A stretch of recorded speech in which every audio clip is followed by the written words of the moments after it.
Well, welcome to our Education Public Outreach series titled Sustainable Benicia Energy. I'm Constance Butel. I'm the chair of the Community Sustainability Commission. And this event is sponsored by the Community Sustainability Commission in partnership with Dominican University of California's Environmental Finance Center, EPA Region 9, and the Green MBA program. And it's made possible with the support of Benicia's City Council and the Valero Good Neighbor Steering Committee Settlement Agreement. Tonight is the first of 4 ambitious symposia. This evening we will set the baseline for exploring our energy future. For the next 3 months, on the first Thursday of the month, we will address, on March 1st, wind, solar, and tidal. April 5th, energy efficiencies and applications for industrial, commercial, and residential. And on May 3rd, getting from here to there, addressing the policy, financing, and best practices for energy sustainability. The symposia are a way for us to deepen and broaden our knowledge about energy. The content of each symposium will be discussed more deeply through study group sessions held here at City Hall the 3rd Thursday of February, March, April, and May from 7 to 9 p.m.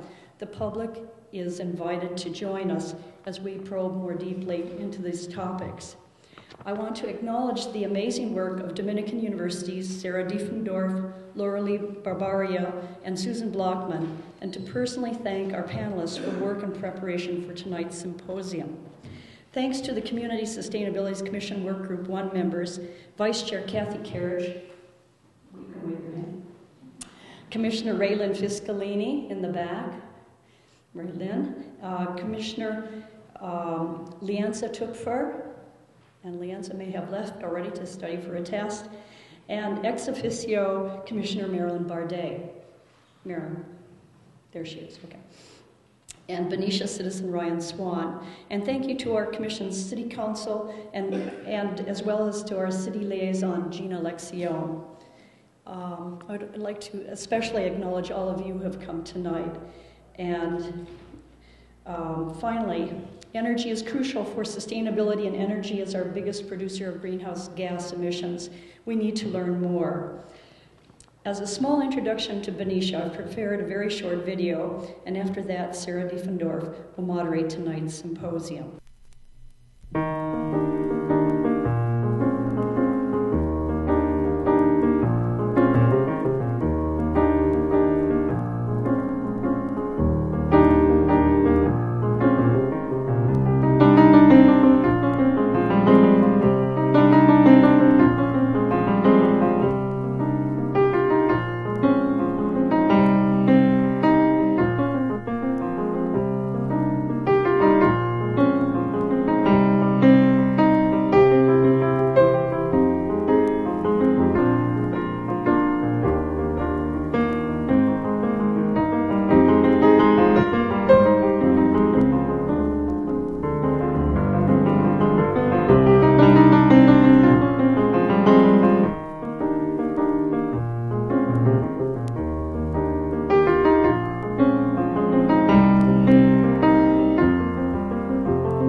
welcome everybody, and thank you for coming tonight.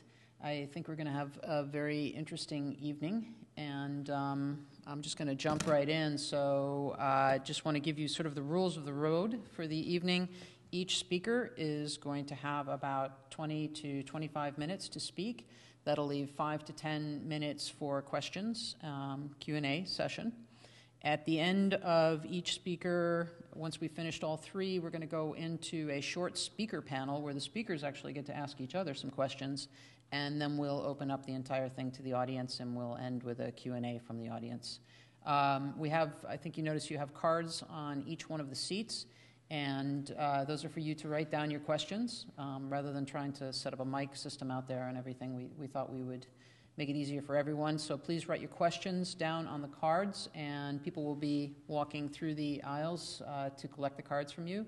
And looking forward to your questions. And I think we will get started right away. We're going to start with Linda, better known as Diz Swift, and she is going to be speaking to non-renewable energy. We'll follow that with a discussion from Bill Halsey with nuclear energy, and finish up with renewable energy from Peter Asmus to my immediate left here. So, Diz, you are on, and I think you have to take this with you. Thank you very much, Sarah. Non-renewable energy is what I am talking about, and as you probably know, those are hydrocarbons or fossil fuels. So coal, petroleum, natural gas are the fossil fuels. Next, please. You know this, but just to remind you, our society absolutely runs on energy. Nearly everything, I sat down and tried to think, what doesn't use energy? Walking doesn't use energy, but the clothes we have on does. The food we eat does. To grow our food requires about 1 gallon of oil per person per day. A hot shower, nice hot shower in the morning. Already you've used more energy than 2/3 of the population on the earth uses in an entire day. So we really use a lot of energy as part of our way of life. Next slide, please. And fossil fuels are the energy that we choose. This is a plot of U.S. energy consumption from 1950 to 2008 on the horizontal axis, shown in quadrillion BTUs, British thermal units, a measure of heat. And you can see from 1950 to 2005, we've increased significantly up to a value of about 100 quadrillion, which is 1,000,000 billion BTUs in the U.S. That was 7 years ago. Most of it, 75 to 80% consistently, are fossil fuels: coal, natural gas, and petroleum. Nuclear started in the 70s, and we've had renewables continually, as you'll hear from Peter. But we're using about 100 quadrillion BTUs, and 80%, round numbers, is fossil fuels. Again, coal, natural gas, and petroleum. Next slide, please. These are not all alike from a greenhouse gas perspective. The fuels with the higher carbon to hydrogen ratio emit more CO2 upon combustion. Coal is in the range of 2 to 3, can get up as high as 10 or even more in carbon to hydrogen. Gasoline is a mixture of compounds, but a round number is about 1.125. Methane is 1 to 4, so it's 0.25. So obviously you want to burn methane preferentially.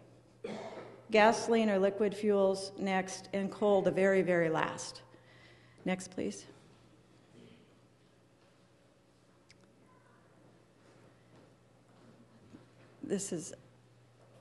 We can see that now going into the projected time space, fossil fuels continue to dominate.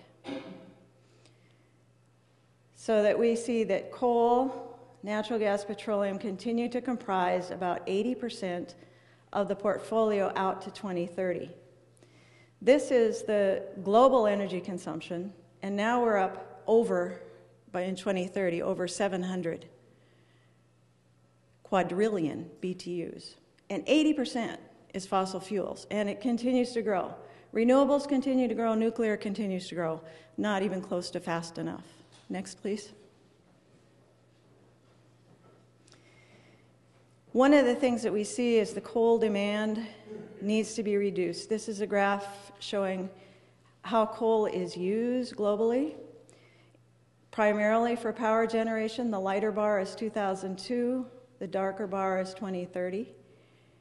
Not double, but significant increase. Little bit in residential, industry, and other, but lion's share is power generation and continually increasing in China. So this is a bad carbon emitter, and globally we need to worry about coal, but not here in California. Next, please. Let's just for fun compare U.S. energy consumption, again, 1950 to 2005, against the global energy consumption. You can see that we're flattening, but the global is doing anything but. China, as it builds its middle class, continues to use more and more energy. The middle class wants cars, the middle class wants air conditioners, and this energy demand is going way up. How does that look with temperature superimposed? Next, please. Tracks. The global energy consumption is the cause of that increase in temperature. Next, please. So we're different in California, right? We always do things very in a conservation mentality. Not really. I couldn't get data for all of California or Benicia, but I have Berkeley data, which I think is comparable, probably close to Benicia. 88% is fossil fuels. This shows the sectors of energy consumption, or rather the sources, so coal, natural gas, petroleum, nuclear, renewable, and unknown in the case of Berkeley. We don't use in this example, Berkeley in California, we don't use much coal, very, very little. As you saw in the video, 4% of PG&E's portfolio is from coal, very small. Contrast that with globally, which uses a significantly larger amount. Natural gas, look at us. Most of that is for power generation. Some of it is for residential and commercial. Petroleum, big. And nearly all of that is transportation. Nearly all of that is us driving here tonight. Nuclear, renewable, and again, unknown. Notice the proportion that in California, we're not using as much proportionately in nuclear or renewable as the globe. I found that interesting. So we're not different. In fact, we're not as good in that regard. We're better in that we don't use coal, but boy, do we use a lot of fossil fuels. Next, please. This then is by sector, and transportation by a lot leads emissions. These are the data of 2004 greenhouse gas emissions. In millions tons CO2 equivalent, transportation is by far the largest. Then electricity generation. I've broken out separately oil refining, since you have Valero here, and it's 94% of your emissions. So you realize that it's a major contributor to emissions within the state. This is for the whole state. Followed by residential, agriculture, other industrial, and commercial. So transportation uses the most. And what do we drive? What is the fuel? It's petroleum based. It's almost always gasoline, motor gasoline, or diesel. Next, please. And the world is at least as bad as we are and getting close if they're not there. This is a photograph of a traffic jam in China in 2010, lasted 9 days and was 60 miles long. Count them, there are 12 lanes of traffic, bumper to bumper, for 60 miles. That's a lot of gasoline. And the middle class is continuing to grow. The world, as we build a middle class throughout the world, is going to just continue up that path. Next, please. Why do we like gasoline so much? Because it's really, really efficient. This is a plot of energy densities in megajoules per kilogram, or 1,000 joules per kilogram, rather. This is our current fuel package, gasoline, diesel, and kerosene. This is where biofuels plot, lower energy density. And these are actual mixtures. Gasohol is a mixture with gasoline, so you're using the benefit of gasoline. It's just not as good. These are gases at the surface, standard temperature and pressure. So natural gas, propane, and butane are shown here. For these, they're difficult to handle, unlike these current fuels. Gasoline, diesel are relatively easy to handle. You pump your own gas, no problem. But these require compression to be compressed or to be liquefied. So there's an extra cost in that. So that's why we're using these fuels. They're really nice fuels. Next, please. All of those fuels to the left, the gases and the current fuels, all come from petroleum. So where are we in regard to petroleum exploration? Well, all of the easy stuff has been found and produced. When you hear about peak oil, all of the easy stuff is already found and mostly produced. But we have a lot of new resources, continually new resources.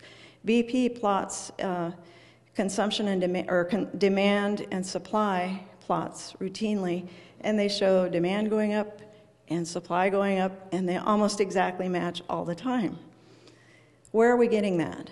The new resources are from several sources, but one really good one is enhanced oil recovery, getting more out of the reservoir we've already produced than we did before. We leave a lot of oil in the ground typically, but that takes energy. Deep water, we're talking 9,000 feet of water, and then after you get to the bottom of the ocean, 7 miles of drilling. That's a lot of pipe, a lot of energy, just in the exploration, not counting production. Harsher conditions, such as the Arctic, in permafrost, below ice, all of that takes more energy. We'll talk a little bit more about tar sands and shale oil. Yes, there is a huge amount of energy still out there in terms of petroleum, but all of it takes more energy to produce than the resource that we've produced so far. Next slide, please. This is a plot that shows that it's an energy production efficiency. So it's curves showing cumulative production along the horizontal axis. Conventional world oil is this red plot, and the black dot is where we are right now, what we've produced so far. About 1 trillion barrels, enormous number. Initially, we could produce the oil using only about 10% of the energy of that oil to produce it. But as it's more and more difficult, we have to use more and more energy to produce it, so we're spending energy to get energy. Obviously, when you get down to 50%, you're spending as much in energy as you get. This is Alberta tar sands, significantly less efficient and drops right off. And the U.S. oil shale also drops right off, drops even faster than tar sands. This is something called coal FT liquids. It stands for Fischer-Tropsch, which is a way of getting a liquid fuel from coal. And you can see that although it's possible, it's not very effective. Next, please.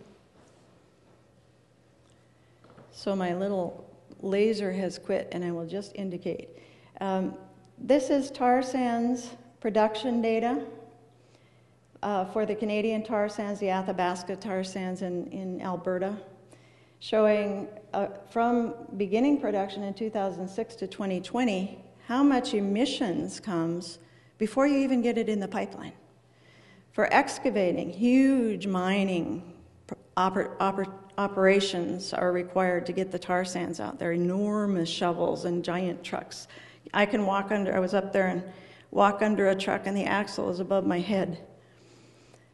Then after that, they have to upgrade it because it's tar. It won't flow. So it's like a little miniature refinery, and the picture is up above there. You can see that it goes up in emissions in 2020 to a value of about 180 million tons CO2 equivalent per year. Just to note how much that is, that's equivalent to all of California transportation in the year 2004. Very large number. And that's before it gets in the pipeline. Next, please. Shale oil. You've heard about shale oil and shale gas. You say, wow, shale gas, that's a great idea. I said that. Methane, that's a much better thing to burn than coal or oil. The downside is getting it out. Again, very energy intensive. There's a lot of it. If you look at the pink color, not the lilac, and the orange color, those are the reserves of shale oil and gas that we have in the United States, just in the lower 48. We can go on for decades, but if we do, we're just emitting huge amounts of CO2. So what's driving this to build fuel? Oh, thank you. Thank you. Now I'm back in business. What's driving this, why we can do it, something so expensive as this, is because people want to drive cars. I want to drive my car. So we need to find an alternative to transportation fuel. Next slide, please. Something that a lot of people don't realize is there's a lot of energy in crude, but only 36% of it, round numbers, rule of thumb, gets to the consumer. We use, in extraction and production, big, capital-intensive operations, long lead times, have to use them for a long time. Refining, same thing, energy lost. In crude, there are non-fuel refinery products, for example, paraffin. Getting it to the consumer by pipeline, by truck, the cost of that infrastructure, the cost of the pipelines and the roads, and then finally you get some back. Energy intensive. Next, please.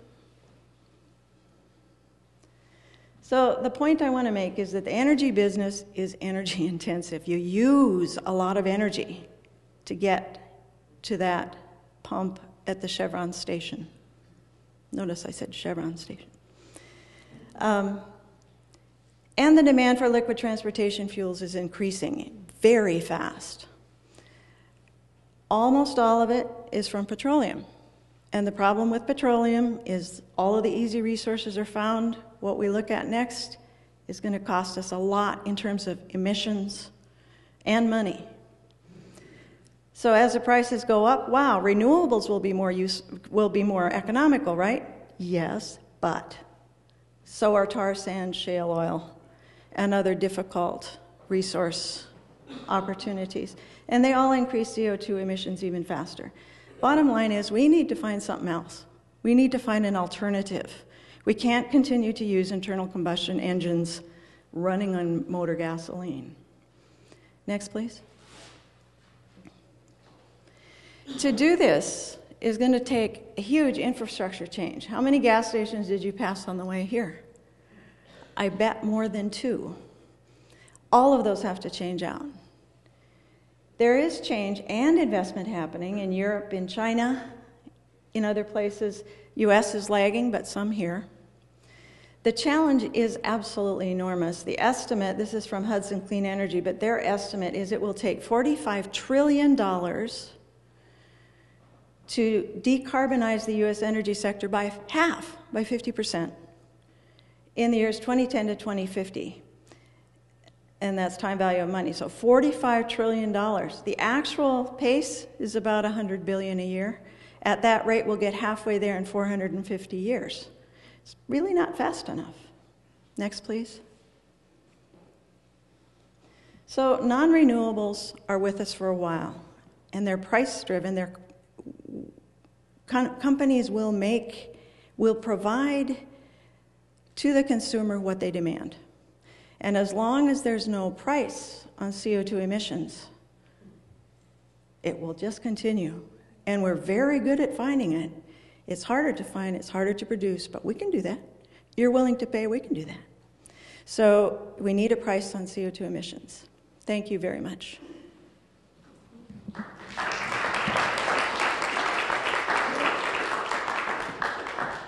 If we were to factor in the externalities to calculate the real price of a gallon of gasoline, how much would that be?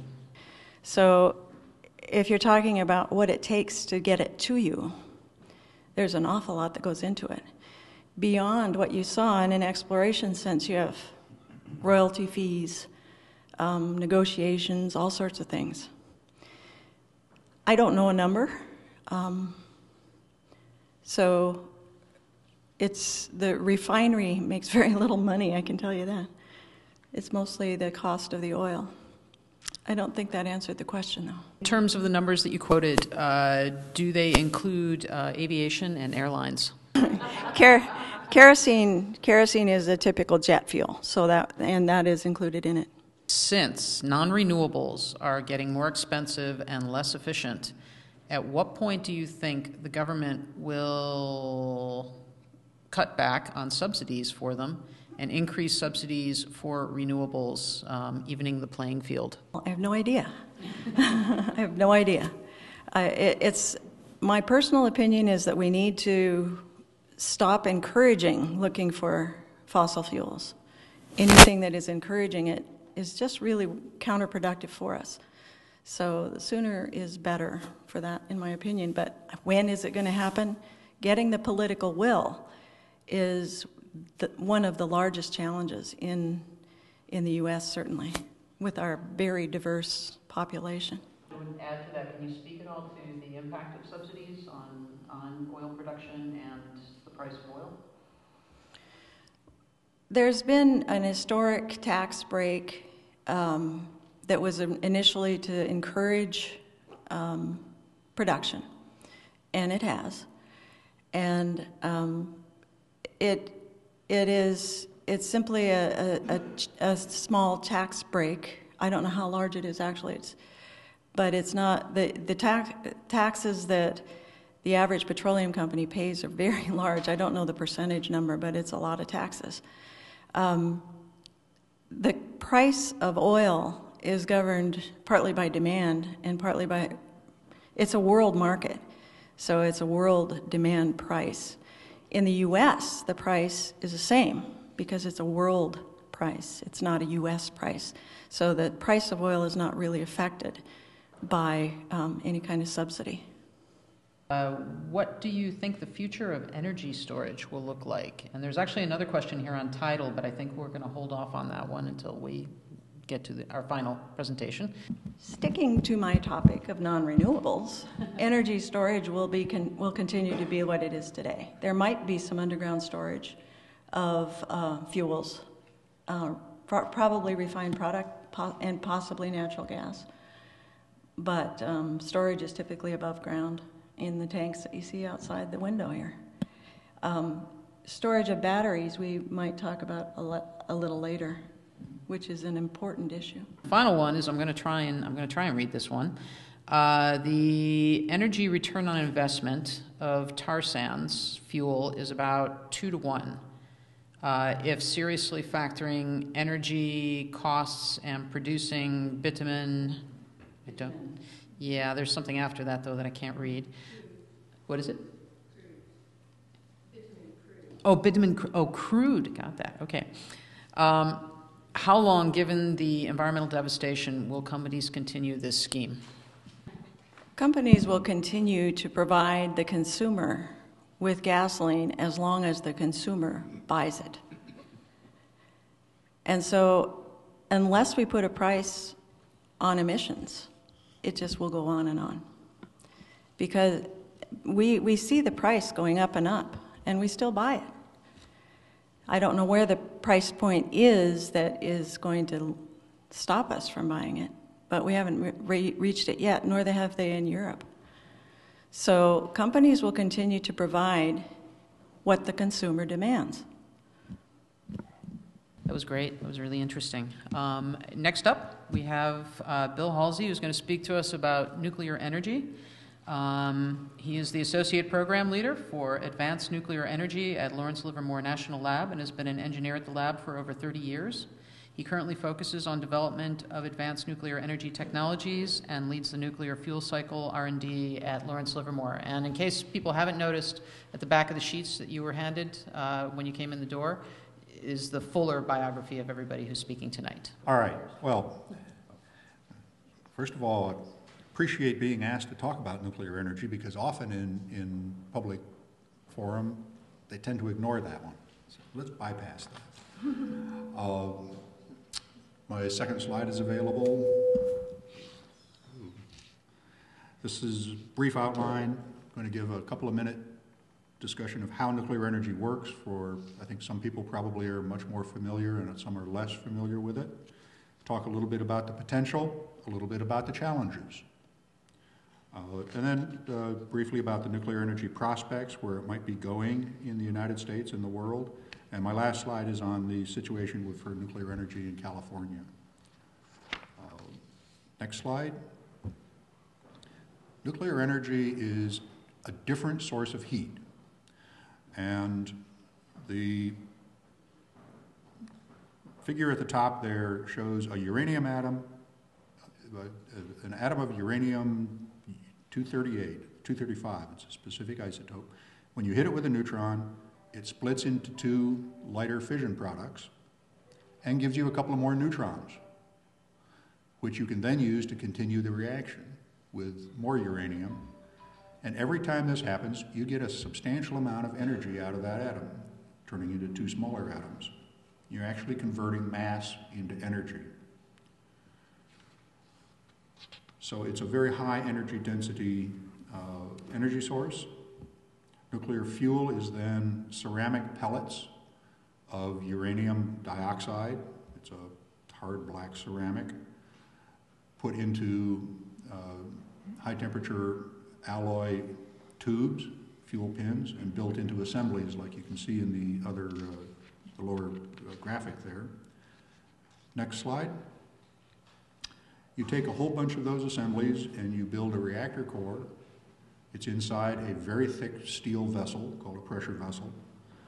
And you have control rods to keep everything, the reaction rate at the level that you want. And in this vessel is full of water, and the water gets very hot because it takes the energy out of the fuel.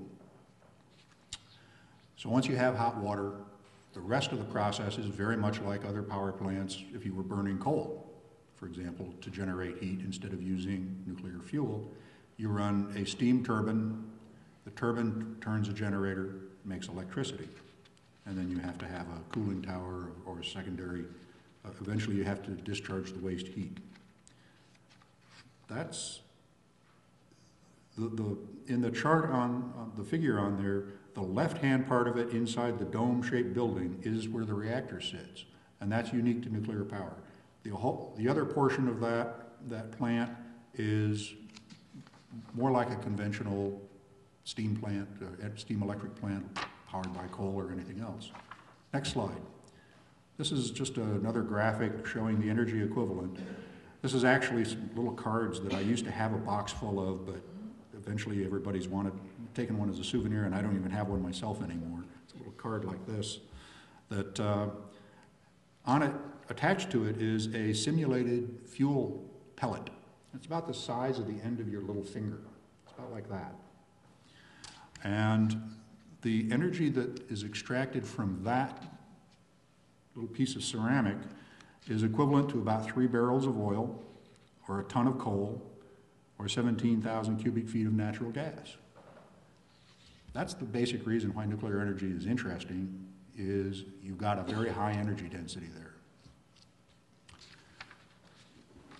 So next slide just shows a cutaway version of a typical next generation plant, some of which are being built different places around the world, and it looks like we're going to build a couple in the United States. I'll get to that. Showing the reactor in its containment building, and then the square building off to the side is where the turbines and generators and all the auxiliary equipment are. The containment structure is a thick concrete wall, reinforced concrete, several feet thick, inside of which there's a steel liner that's over an inch thick. Inside that containment volume, the reactor vessel is the little stuff down in the bottom and the heat exchangers, and that vessel is closer to about 8 inches thick of steel, and that's where the actual reactor core is inside that. Next slide shows an actual plant, our closest operating plant. This is the Diablo Canyon facility down in San Luis Obispo, down on the coast. And in that photo, you can see it's sitting up on a cliff, on a bluff above the ocean, with the two dome-shaped containment buildings, and the low rectangular building in front of it is where the turbines and generators are. And then there's all the power lines distributing it to California. So that's two fairly large nuclear reactors that were completed in the 1980s, in the late 1980s. Next slide. Oh, and it's sitting on the coast for cooling water. Like most other large thermal power plants, like large coal plants, you need a source of cooling water. That's why we tend to build them near water. The next slide is on nuclear energy today. So what's the status on this? Well, let's go back a little bit. Back in the 1960s, we had great ideas on, the Swords to Plowshares program, and people said that nuclear power was going to be too cheap to meter, which was a silly thing to say. Anytime you're providing energy, somebody's going to put a meter on it and charge you for it. And in the 1970s, we were building quite a few of these.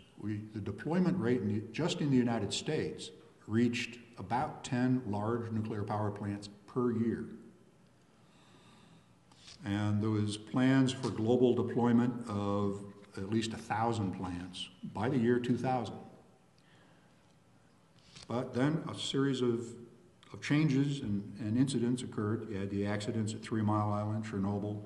Regulations changed, the economics changed because the U.S. economy slowed down, demand stagnated. There was licensing delays, public acceptance was reduced, and it became a financially risky endeavor for a while. Some plants they sunk billions of dollars into and then gave up on because of regulatory intervention, and actually at least one bank failed because of this. So it was a financial risk.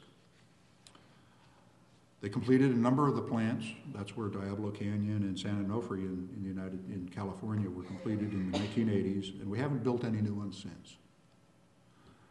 Current situation is that we've got 104 operating reactors in the United States, about 445 worldwide. They produce about 20% of the United States' entire electric consumption, that 104 plants. In California, it's about 14 or 15%, depending on hydro and things like that. And that's 20% of U.S. electricity. If you take total energy, including what we use to drive our cars and the petroleum we use, it's about 8% of our total energy consumption in the United States. But over the years, plant operation has improved tremendously. And in the 1990s, plants got consolidated into a fewer number of operating companies that just focused on how to operate these effectively and most efficiently.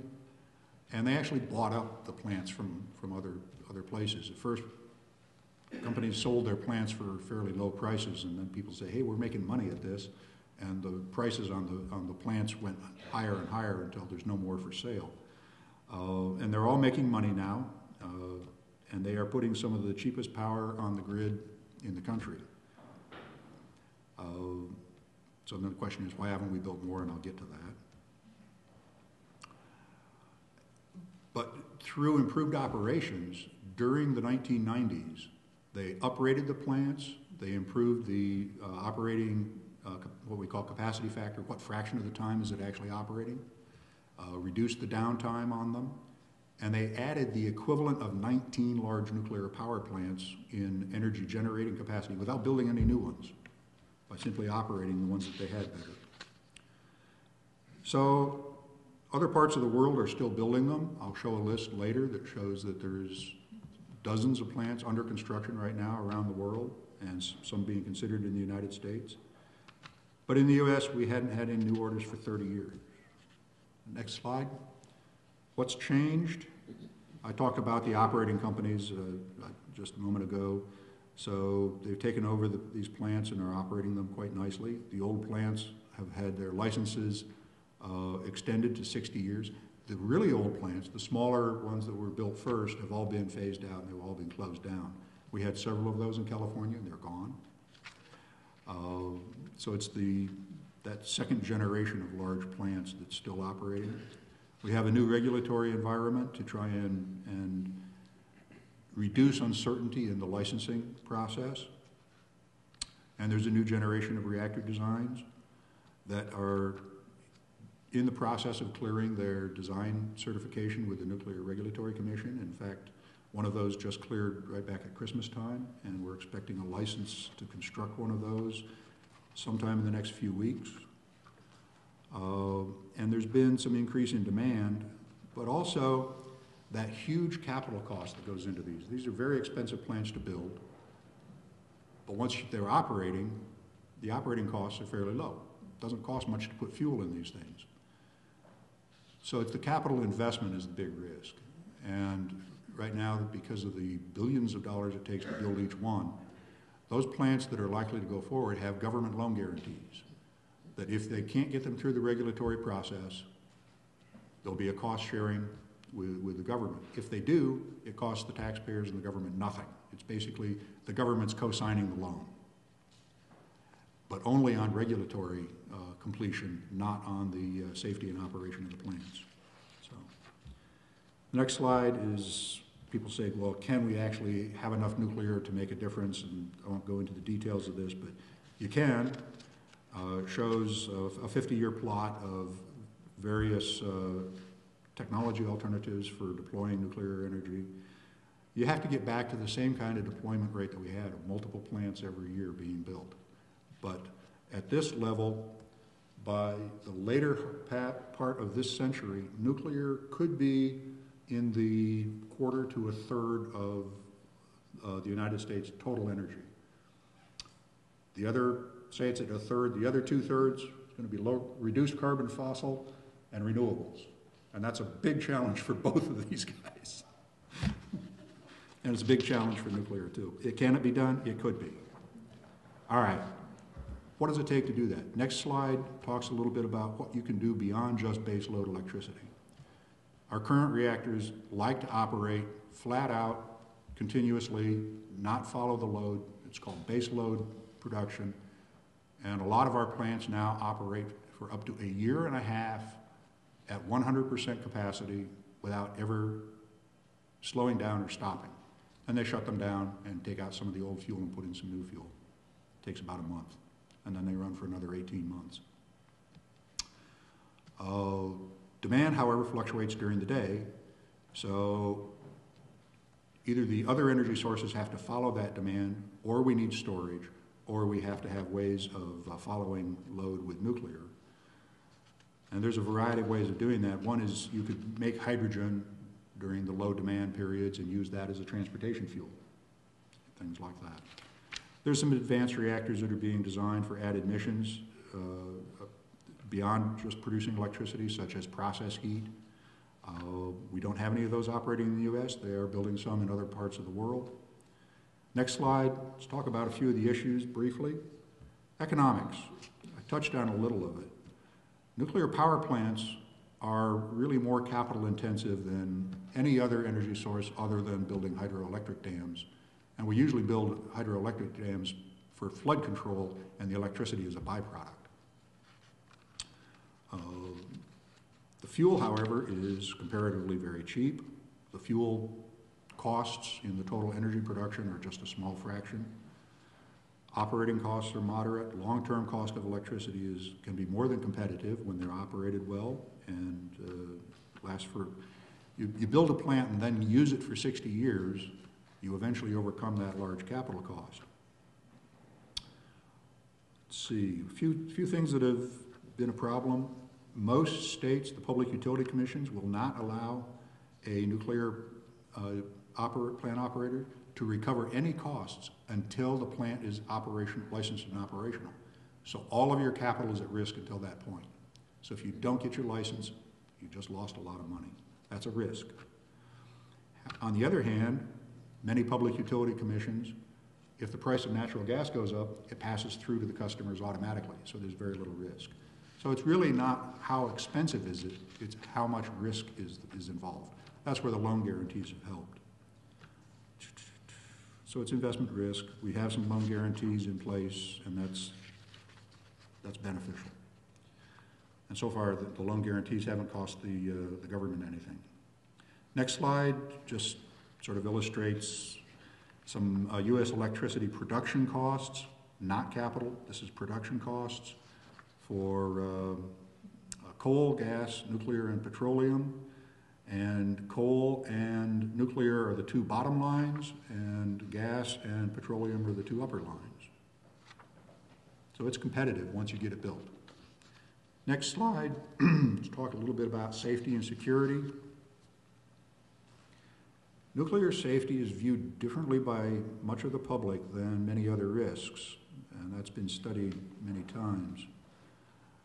If you compare the injuries from 3 Mile Island to coal mine accidents or other energy risks, the actual injuries, fatalities, damage to the environment and the public is much greater from many of these other sources. But the concern typically tilts toward the nuclear. Comparing the recent terrible disaster in Japan, about 2,000 people were killed by the earthquake, about 20,000 people were killed by the tsunami, and so far no one has died from the accidents at the nuclear power plant. Some of the workers at the plant did take way beyond normal radiation doses while bringing the plant under control, and they will probably have some health effects going forward. The general population has taken doses way below normal background radiation. There's radiation everywhere. Just putting it in perspective. I'm not saying it wasn't the worst accident that we've had in the Western world, but putting it in perspective. Let's see. The new designs do have additional safety and simplicity designed in, and part of the complexity of part of the problem with the plants is they're very complex. So simplifying them and building the safety features right into them is the trend. And there's some advanced designs that are not yet licensed that have further inherent safety, and some of them are being designed for what they call walk-away safety, whereas if something goes wrong, you simply take your hands off the controls and it will bring itself back to a stable condition. Next slide, big issue is waste management. What do you do with the spent fuel? There's not that much of it for the amount of energy that you get, but it's dangerous. It's very radioactive, and it's going to be very radioactive for a very long time, so you have to manage it carefully. The spent fuel is the primary waste. It's a government problem. The U.S. Department of Energy has written a standard contract with all reactor operators, promising to take the fuel off their hands for a standardized price of 1 mil per kilowatt hour. And they've been paying that, and the government was to go off and build a repository for this. The chosen pathway is a deep geologic burial in what we call a repository. A site was selected in Nevada and was studied for almost 30 years. A license application and safety analysis was prepared, and an NRC, Nuclear Regulatory Commission review was just recently completed on that facility a few months ago. However, the state of Nevada opposes that repository, and the senior senator from the state of Nevada, who has made a 20-year career out of opposing the repository, became the Senate Majority Leader a couple of years ago, and he has stopped it. So our fuel will continue to sit in storage at all of our reactors for the time being. Where it's going to go, there'll be further decisions. We thought we had a solution, and the politics didn't work out. Next slide. Scale, sustainability, and proliferation. I think I've touched on some of these topics. We did build up to 10 gigawatts a year, and we haven't been building any for quite some time. Question is, if we do build a lot, can it be sustained? Yes, and you probably at some point will go to advanced technologies where you recycle that fuel, take out the useful components, throw away the not useful ones in a repository, and recycle most of the material. You can recycle about 97% of the material back into the reactor. We're not currently doing that. A number of countries are around the world. France, Japan, Russia, China, India's starting to, South Korea's looking at it. We're not currently doing that, but we are conducting research on how that could be done best. Next slide. Some people think that nuclear power is sort of a dead industry. Well, not around the world. This has actually two charts that I picked up recently. The right-hand part of that, that's in really fine print so nobody can read it, is the world construction, is the nuclear power plants under construction around the world today, outside the United States. There's 63 of them. Some of them are really only in the ground-breaking or planning stages. Some of them are 90% complete. And they're listed there by country. There's a lot of countries building them. Some countries are building quite a few of them. The left-hand part of that chart is proposed new reactors in the United States. The company that's proposed them, where they'd be located, what type of reactor, and how many reactors would go at that site. There's about 26 or something on that list. All of those will not get built, simply because building that many would probably provide too much power in some parts of the country and not enough in other places. In other words, there's overlap to meet the demand. Several of them are almost certain to be built. Next slide. This shows the Vogel unit number 3 containment vessel. In the background is the 2 operating plants that have been there since the late 1970s, early 1980s. They continue to operate. They are currently in the process of building 2 more units. This is in Georgia. They're waiting for their final license. That's probably forthcoming. It sounds like the NRC has just about completed that review. They've been pouring concrete, they've been welding steel, and they've ordered all of their long lead items like their turbine and their generator. They can't actually call the plant a formal build until they get the license. So they seem to be fairly confident they're spending a lot of money on it. Last slide. Next slide. So what about California? We aren't going to build any in California right away.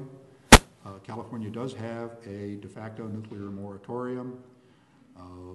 There's a little quote there from the Public Resources Code that before a nuclear power plant may be built, the State Energy Resources Conservation and Development Commission must determine that there will be adequate capacity for interim storage of the spent fuel, and then later it says that there's a demonstrated means for the permanent and terminal disposal of the high-level nuclear wastes. With our repository now on hold, it's not likely that we're going to meet this criteria anytime soon. There have been some unsuccessful legislative proposals to repeal this. Most recent one was in 2007. And just a few months ago, the California Council on Science and Technology called for a 10-fold increase in state nuclear capacity by 2050 if the state's going to meet its own energy and greenhouse gas emission objectives. Again, it's political and economic issue to a large extent. With that, I'll finish. Thank you.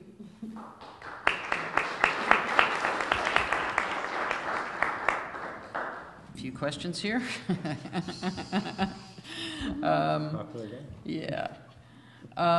Okay, so starting off, well, this is a three-part question. We'll take them one by one. Is licensing still a 15-year process, and is that the same for the next generation plants? Why don't you ask all three parts? All right. Why not address waste the way Europe does at the point of generation instead of transport to a central facility? And how do, I know the WIP site in New Mexico, WTP, which, okay, you might want to explain, okay, WTP and WIP efforts affect possible waste management options for nuclear generators? Is it still a 15-year process? We don't quite know yet. We have a new process that it's basically to take the reactor designs from the vendors and have the regulatory commission certify that design without asking where it's going to go.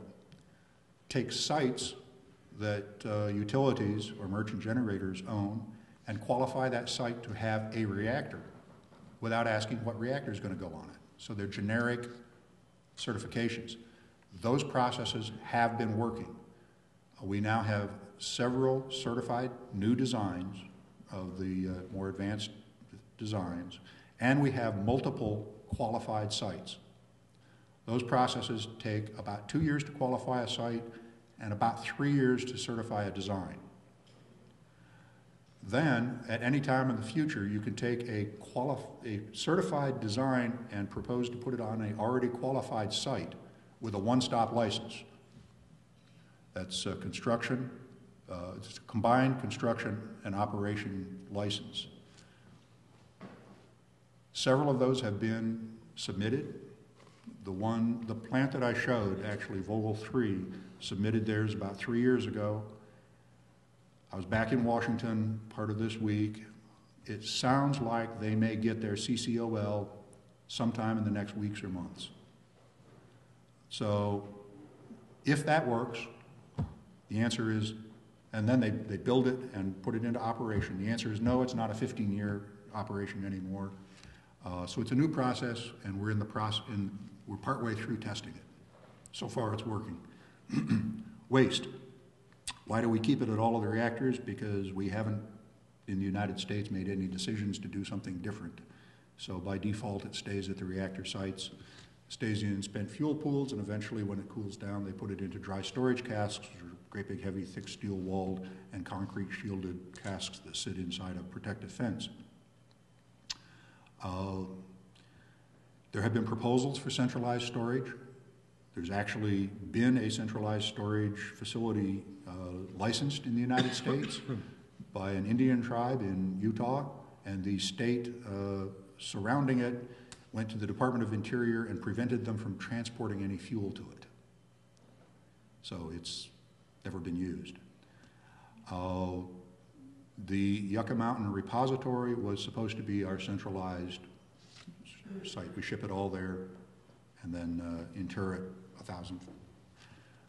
hundreds of feet or 1,000 feet underground. That's been stopped. So right now the default is we leave it where it is until the political process decides to do something different. This is not the case in all countries. There are other countries in the same situation as the U.S. where they're just storing it in the meantime. The last part of the question on the waste isolation pilot plant is an underground geologic repository in the state of New Mexico in a salt bed, almost 2,000 feet underground. I've been in it. That is for isolating defense wastes, transuranic contaminated defense wastes, and by law it can't be used for civilian wastes.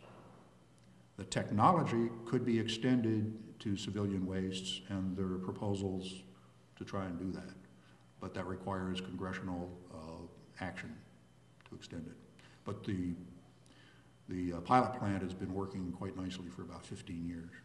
Or the question with regard to Yucca Mountain, because there's a question here asking if you would address Yucca Mountain and the storage with regard to stability and water, omitting the political facts and just talking about the technical facts. I put 13 years of my career into Yucca Mountain. Let's see, how can I be unbiased? Yucca Mountain would work, technically. It's probably not the best site. We have no way of knowing what the best site is. It's a good site.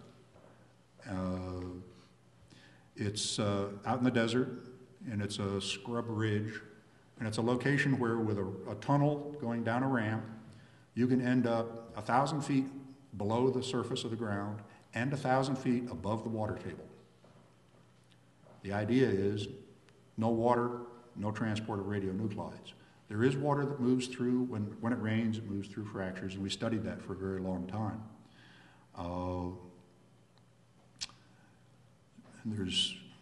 there's literally 100,000 pages of documentation on the site, the design, the performance, anticipated and predicted performance, and all the analysis of what might go right and what might go wrong. And that's the license application and the supporting documents that took the NRC 3 years to review. And now they're done, and they are not allowed to release the results. What else do I say? I wish they'd go ahead and open it. Okay, so we still have a few more questions here, and we're going to get back to them because I want to be fair to all of our speakers. And we have Peter Asmus coming up next, so we're going to hold on to these, and then we will get back to them at the end of the session because I think we will have a fair amount of time for audience questions again. So now we're going to move on to renewable. Thank you, Bill, by the way. And to renewable energy, and with Peter Asmus. He has been a consultant, analyst, and author with over 20 years of experience in sustainable energy solutions, such as wind and solar power and corporate social responsibility. He has recently served as a clean tech senior analyst for Pike Research, and he is the author of several books, which are mentioned in the bio, the larger bio that you have. So, Peter? Thank you. Oops. So, yes, I'm going to have to talk pretty fast because I think I put too many slides in my presentation. So forgive me, and I might have to skip over a few. We just talked about a book. Almost all of, in fact, all of the pictures I believe in this presentation are from my latest book, which is right here. It's a little tiny book called Introduction to Energy in California. So what I'm going to do is kind of give a history lesson of California, just focusing on renewable energy. So if we want to go to the next slide. So I start off here in the beginning. This is actually a picture, I should ask you, well, some of you, this is Old Faithful up near Calistoga. So I use this as an example of geothermal energy. But in general, California has always been different than the rest of the country, mainly because we had so many renewable energy resources: sun, wind, water, geothermal, steam. So we've always actually, you could argue, even dating back to the Native Americans, we're always a little more energy efficient in some ways. But the big difference is we don't really have a lot of coal. There was a little bit of coal, actually, even in the Altamont Pass. Believe it or not, there was a coal mine there near the small town of Tesla, named after Nikolai Tesla, but most of the coal in California was of poor quality, and so we ended up sort of shifting away from coal. Next slide, please. So the first renewable resource that really took off in California was hydroelectric power. And ironically enough, a lot of it came from the early gold miners. So once the gold ran out, a lot of these people were trying to think, they've actually created a lot of infrastructure in the Sierra Nevada foothills. And so a lot of those same people started getting into power generation.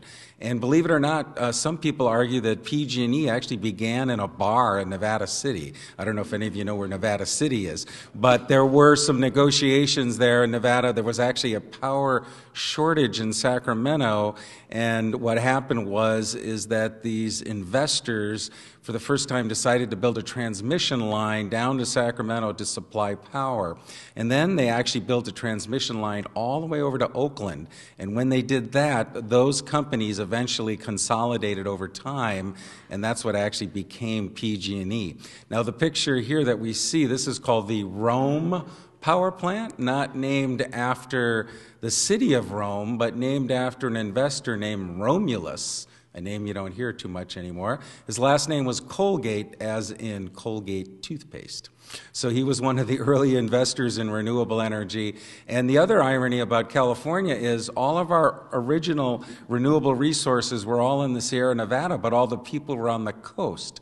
And so we had to build transmission lines across the Central Valley. So our ag sector was actually the most advanced and electrified in the nation and even perhaps in the world. Next slide, please.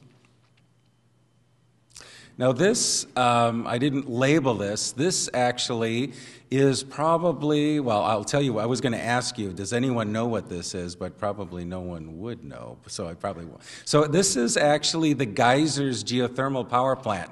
This was actually built way back in 1960, was and may still be the largest geothermal power plant in the world. It's a very unique geothermal power plant. It's a geothermal steam, whereas most of the rest of the geothermal resources down in the Salton Sea, which is considered the crown jewel of geothermal energy in the West, is a different type. It's binary geothermal and more liquid geothermal. The unique thing about this resource is it actually comes in the form of steam. The downside is that there were so many companies exploiting that resource, putting literally their straws into that reservoir, that the capacity has actually declined, and they've had to recycle wastewater from Santa Rosa and other places to recharge the reservoir to keep it going.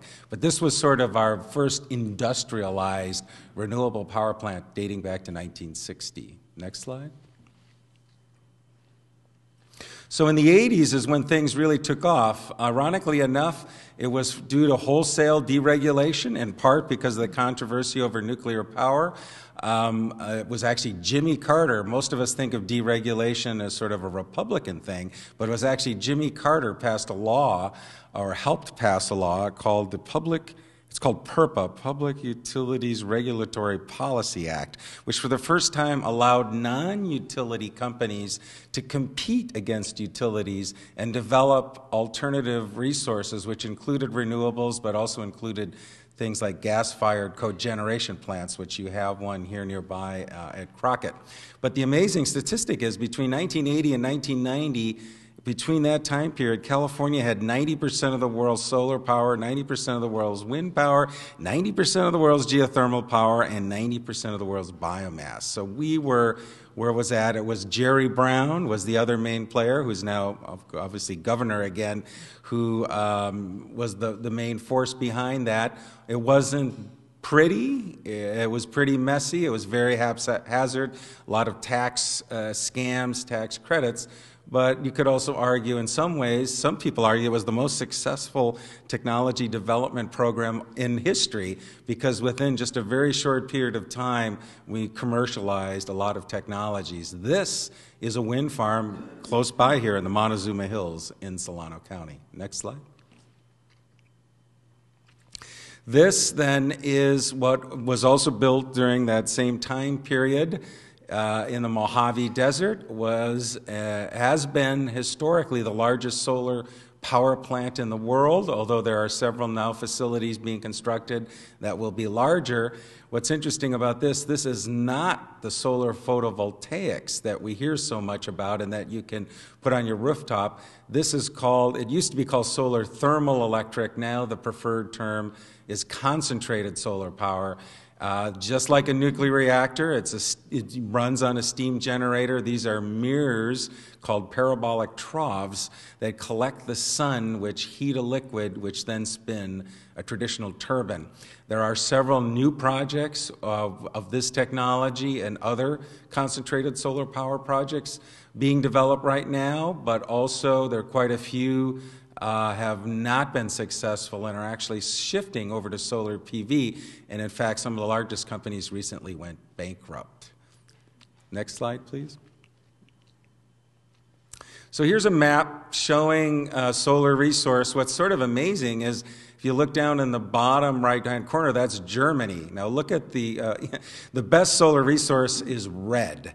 And if you look at Germany, it's amazing that Germany has led the world in solar power when its resource is basically worse than almost any other part of the U.S. except the extreme Pacific Northwest. So obviously it wasn't driven by resource considerations. It was totally driven by policy. The country above Germany is Spain, which is another leading solar energy of Europe. It's probably the other leading, especially with concentrated solar power. But the amazing thing is the little arrow points to, I think it's 100, unfortunately I can't read with my glasses right now, but the point is, I think what I've heard is there's 100 square miles. If you packed it with solar panels, you could supply the entire nation's power load. Now, of course, the issue is the sun doesn't shine all the time. So obviously that's not a practical way to do it. But theoretically, that's how much solar energy we have in the U.S. Next slide. This is actually not California. This is what was once the largest solar PV project. It's a military base in Nevada, Fort Nellis. This was 14 megawatts. Now there are projects, solar PV, as large as 500 megawatts being developed. It was unheard of just 3 years ago. What's amazing is even the IEEE, which is the Institute of Electrical Energy Engineers, are now saying solar PV, and that's hardly a liberal group, is saying solar PV will probably be the cheapest power source of all. The main reason being it's so modular, you can install it on windows, rooftops, commercial buildings, utility scale. It's in devices. It's so modular that theoretically it can be. And in the last 3 years alone, the price has dropped 75%. Now, the downside to that is companies like Solyndra going bankrupt. The positive is that it's becoming more cost effective. I think the big interesting thing is that, you know, solar PV started actually in NASA, in outer space, but most people sort of associate it with hippies in Mendocino County who were not connected to the grid, and now it's become a totally mainstream commercial endeavor with all kinds of large corporations, General Electric, oil companies have invested in it, so it's gone totally mainstream, and you have both trends towards these large projects as well as smaller projects. Of course, the DoD, Department of Defense, it's going to be their main source of new energy over the future because they don't want to be dependent upon outside sources of power. They want to have on-site power, so in case that larger grid goes down, they can create something called a microgrid, seal itself off from the larger grid, and still have power. So, you know, when you have the military sticking up for renewables, you know things have changed quite a bit. The other huge market for solar PV are islands, any kind of island in the world, Hawaii, the Caribbean, the Mediterranean. All of these islands are excellent sites for solar power. California leads the nation in solar power. I mentioned already Germany leads the world. And another thing that's interesting that's happening is something called community solar, which might be something Vallejo would look into, although it's more common with municipal utilities. The idea is you build a solar facility in an ideal site, and then anyone in the community who says they want to get some solar power can actually, like in Sacramento, the way they do it, you can just say, I want 40% solar power, I want 60% solar power, and you actually, it's just a financial transaction. So the solar is not on your rooftop, but your dollars go to support those facilities, and it's also called something called virtual net metering, which is maybe a little too esoteric to get into. But the main point is there's this growing movement towards community solar for renters who can't install solar and also people who might not have good solar access. Next slide. So this is just a chart showing the growth in solar. This came from the Solar Lobby. They say 17 nuclear power plants worth of solar shipped just last year alone. So you can see that that chart is accelerating. Of course, the thing is that solar started from such a small percentage of, it's still less than 1% globally, so it is still a tiny percent of the total global energy supply, but obviously it's on an exponential curve, and everyone expects that curve to continue and only accelerate over time. Next slide. Here is just another comparison. Germany on the far right. Italy just has had a recent surge, and in some ways Italy makes more sense. It's in a southern climate, has more sun. The blue one is the United States, so we're sort of in the middle there of the leading countries. And like I said before, it's really been California. We have a program called the California Solar Initiative, which was a 10-year program, which is very unusual for in the U.S. to commit to anything for 10 years. But California did commit to solar for 10 years with the trade-off being that the subsidies for solar would decline over those 10 years. So by the end of the 10 years, the thought was solar would hopefully be cost-effective.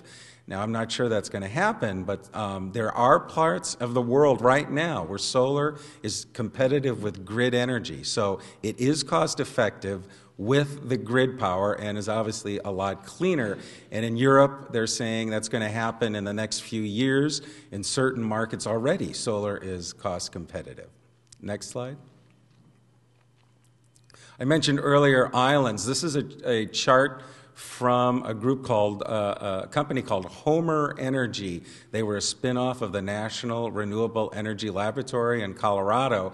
And this slide shows the diesel prices have come, the diesel prices have gone up and solar has come down. So right now, on these islands, solar is cost competitive with diesel without any subsidies. You don't have to worry about tax credits, don't have to worry about net metering, feed-in tariffs, all these other policies that we tend to focus on here in the U.S. and other parts of the developed world. But on these islands and places even like Hawaii, which are places where they use a lot of diesel fuel right now, solar is cost competitive. And that's pretty amazing. No one was predicting this 3 years ago. Next slide. Oops, that's me. Well, now this, I threw this in here. This guy's nickname is the hippie from Alima. And I didn't realize that there's actually a song called The Hippie from Alima. No, if you don't, Alima is actually this teeny town out where I live. I live in Marin County, what we call West Marin, which is the rural part of it. And this guy has a radio show, I do too, on the local radio station. And I always just thought, I mean, he is a hippie. He lives off-grid with one solar panel. That's how he lives. And he lives a very primitive lifestyle. But I found out there used to be the song Proud to be an Okie from Muskogee. The response to that was Proud to be a hippie from Alima. But in any case, he helped create, we had a friend who was a philosopher who was in the Jerry Brown administration who actually started the wind energy tax credits, which later became criticized because there were a lot of scams involved, but came up with this concept of a solar safety net. And this guy, the hippie from Molina, then actually built one, which we were amazed at. We were just sort of talking theoretically. And the idea is, right now, most people don't realize that most solar systems out there, when the grid goes down, go down also. So the irony is, if you've plunked your 10 grand, 20 grand, whatever you've invested in a solar system, when you need it most, usually you can't use it because those are standard utility protocols that they don't want that system operating because there's a possibility that energy could flow back into the grid and that PG&E line worker trying to restore power could get electrocuted. But with something which I referred to earlier as a microgrid, there are new inverters that are used with most solar PV devices and small wind. They're used to convert direct current, which is produced by these machines, into alternating current. They can safely island. They can seal buildings, communities, military bases, college campuses off from the larger grid. And so he built one here. This is the local community center. It's the disaster shelter. And ironically enough, what he decided, the other idea of the solar safety net is you don't have to back up the whole building. Just back up what do you need during an emergency. And so what's funny, it was refrigeration, telecommunications, and the last thing was the sound system. Because the power went out in the middle of a concert and they couldn't do anything about it. And so anyways, one of their vital needs is a sound system. So anyways, I just threw this in here to show that there are people out there, people with nicknames of the Hippiolema, trying to create solutions. Next slide. This is a friend of mine. Her name is Jan Hamren. She is probably the woman who has had more to do with developing renewable energy in California than any other woman. She created a group called the Independent Energy Producers, which also included people who develop gas-fired cogeneration. And her main thing is, in the beginning, each of these individual private companies had to negotiate utilities on their own. And as you can imagine, utilities with the armies of lawyers, and here you are, a 3-4 person company trying to build, a small wind project. They had all the leverage in terms of negotiating. So what she did is she created this organization and created standard contracts. They were called standard offer contracts. They were in a way the same thing as a feed-in tariff, and those are the contracts that launched renewable energy, including wind power, in California. She's standing inside a wind turbine there. That actually, the turbines now are far larger than that one. Let's go to the next slide. Here's the pros and cons of wind power. Generally speaking, wind is the lowest cost renewable resource. It can be deployed in all different kinds of sizes, all the way from an individual home to huge, large-scale wind farms whose total capacity could equal that of a coal plant.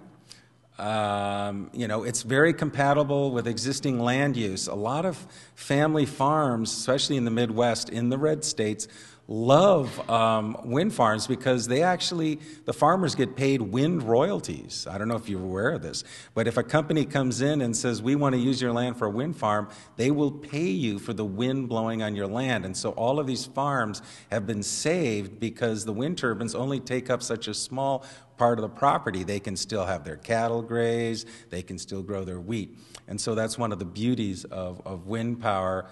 It also is creating jobs then in rural depressed areas. The downside, it's the most unpredictable of all renewable resources.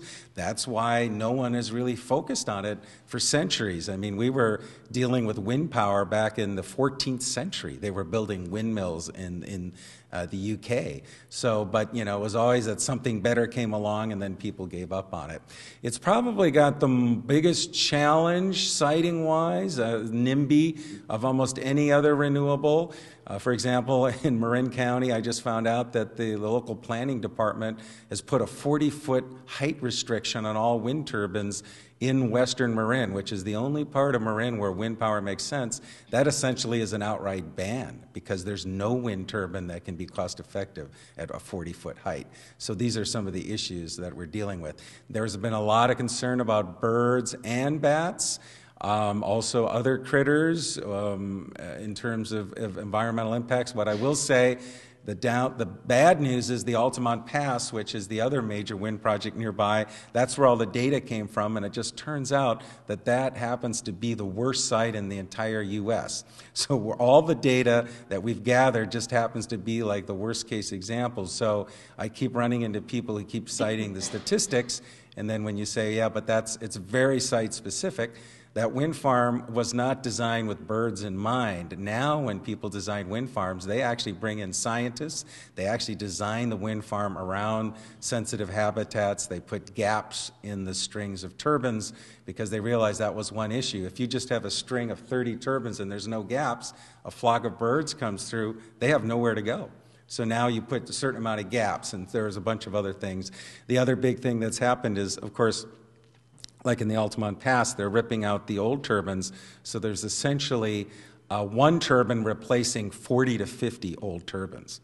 So just the numbers, sheer probability of strikes. Now the other issue, of course, the turbines are much taller, so you might be hitting other birds, but generally most people expect a 50 to 60% reduction in any mortality with the larger turbines. The big trend is to go offshore, but offshore is very expensive. And, you know, there's a lot of anti-media campaigns against wind. There have been 2 movies shown in where I live that have come out that are anti-wind. So there's a major sort of political campaign, not only against nuclear, but also against wind. Next slide. Here's a picture I took in the Montezuma Hills. The turbines on the right are the old technology. They're downwind machines, so the wind is coming downwind. They're facing downwind. Almost all of the modern turbines are upwind. So the turbines to my right were only at 100 kilowatts. The turbines to the left are from 1 to 3 megawatts in size. So that, and now we're seeing turbines 5 megawatts. There are even turbines under design 10 megawatts per turbine. But the biggest machines can only be deployed offshore. You can't put them on land because the only reason they can be that big offshore is there's no rocks, no trees, no obstructions to create turbulence in the wind. So the only reason you go offshore is the wind resource is better. Most wind turbines today operate 30 to 40% of the time in the best wind resource areas, but if you go offshore, it's more like 50% of the time, or maybe even 60% of the time. You know, there's some other details there. The other big thing that's happening with wind turbines, one of the issues as we get bigger is you have, gearbox failures, and so you have a lot of new turbines that actually don't use a gearbox. We're going to have to go fast here. Sorry, I'm talking too much. Next slide. All right, we already talked about birds. Let's skip that one. I wanted to get to, let's skip this one too. Let's get the title. Keep going. Okay, there we go. Now, this is the cover of my book. The irony with this is a combination solar, wind, wave energy device. So that's what I think is funny about this. It's actually like a buoy. When you think about it, we've had buoys out in the water for years, but this is a wave generator. The irony about this is the cover of my book. First of all, it's not from California, it's Colorado. Second of all, this thing sank 3 days after this picture. So that's a little bit embarrassing, but I like to tell that story. Next slide. So tidal power, I know that Vallejo's been talking about, is interested in tidal power. The most amazing thing is that ocean energy of any type is 800 times more powerful than the wind. Now, tidal power is the most cost-effective because tidals, when you think about it, tidals are very strong. If you've ever watched the tide go in and out, it's very strong. They're also predictable. Unlike wind and solar, you can look at a tidal chart. You know when you're going to have the tidal power for the next 100 years, basically. You can plot that.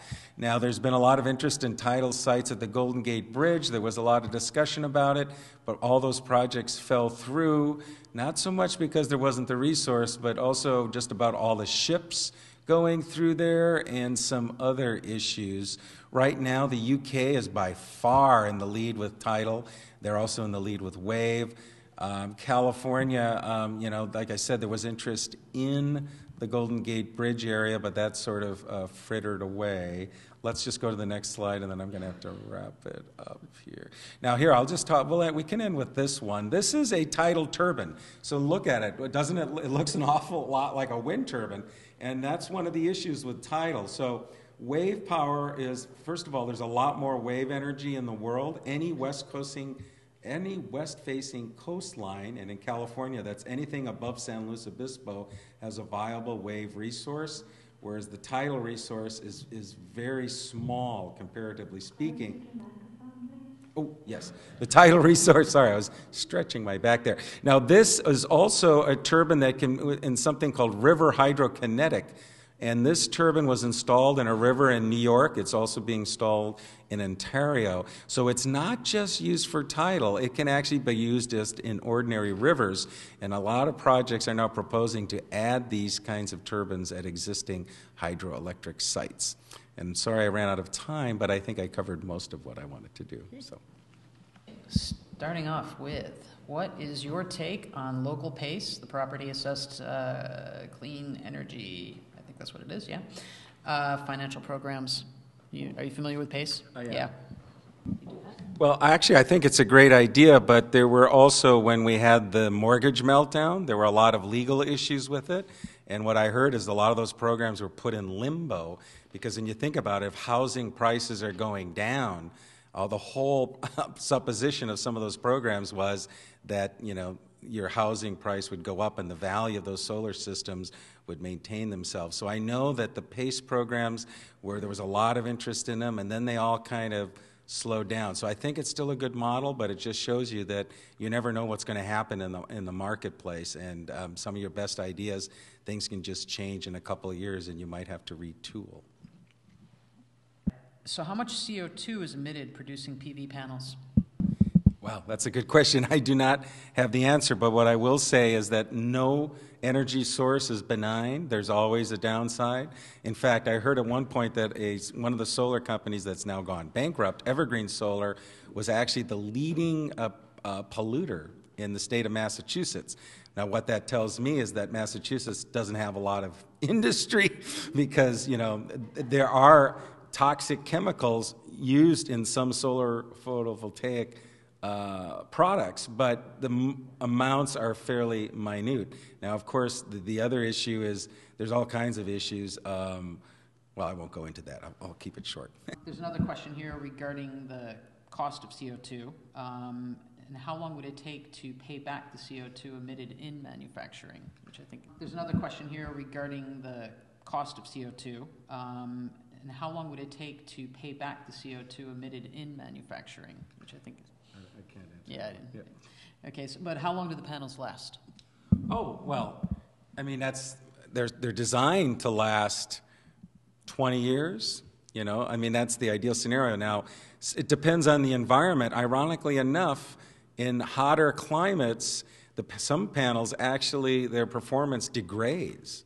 Like in Sacramento, when it gets to 110 degrees, those panels actually are not producing as much power as when it's 90 degrees or 85. So there's a lot of factors. So I think a lot of it's going to depend. Are you in Alaska? Are you, depending on what environment? A lot of solar products, of course, are put in very harsh remote climates.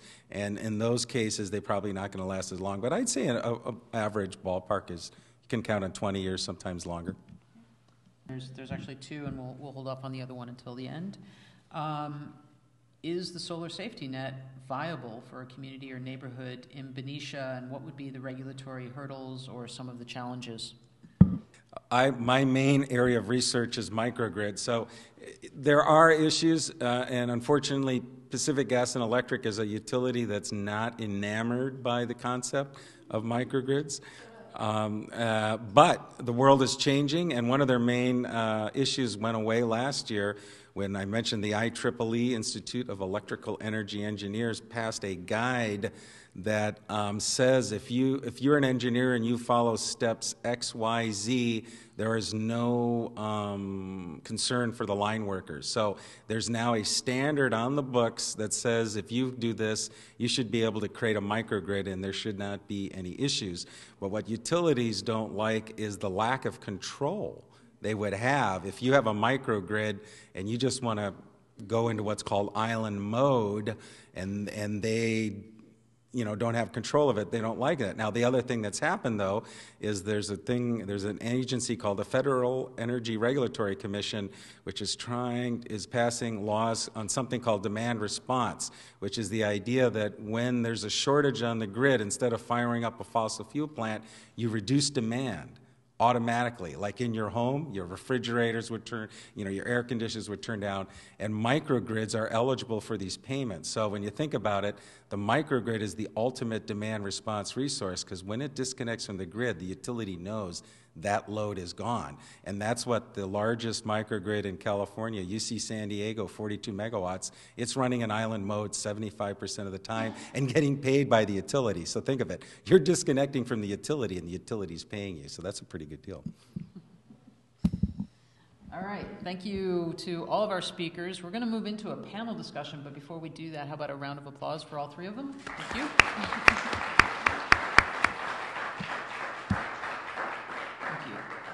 So hopefully all of you maybe have a few questions for each other. Or maybe not. If not, we have plenty of questions sitting on the table right here. But I actually do have one that was given to us that addresses all of you. And hopefully you each one can sort of address this. It was one of the first questions we had. If we calculated the cost from cradle to grave of each energy source, fossil fuels, renewables, and nuclear, how would each compare to one another? As my husband said, it depends. They're hugely varied. Certainly in non-renewables, the costs of different projects are hugely varied, and I suspect it's similar with you all. Is that correct? Well, you already got, my answer is that, yeah, it does depend. When all of them are operated in their most efficient incarnation, they're probably not too far apart. So the question is, where are they most effectively used? And if you're using any of those energy sources where they're not most efficient, it's not going to be as attractive. Yeah, the folks down the hall from me at the lab are working on these models where they look at the different sources, and they're looking at the state of California and putting in different perturbations where they add or subtract different types to try and understand that. And one of the issues is how do you do cost optimization versus all of the other externalities? And that's why it depends. But I think, you know, again, they can all be comparable. That from a renewables perspective, the challenge has been that renewables, I guess, like nuclear, the main issue is the capital cost. Well, actually, with renewables, most renewables, there is no fuel cost. You know, the sun shines. The only one that's different is biomass, where you have to gather the fuel, and so that is an issue. So what has happened is often they try to calculate the levelized cost, which then they try to compare all the different sources ranked against each other, you know, including the fuel cost. So the main advantage and disadvantage, for example, natural gas is very volatile.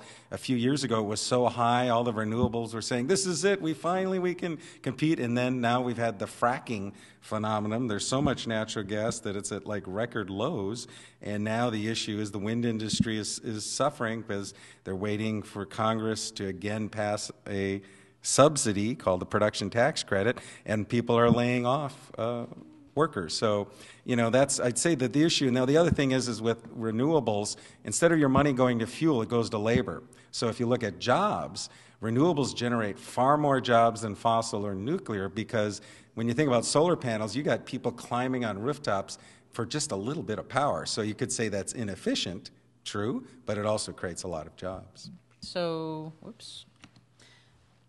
Ask each one of you, do any of you have questions for each other that you would like to bring through? Okay, Linda, we got it.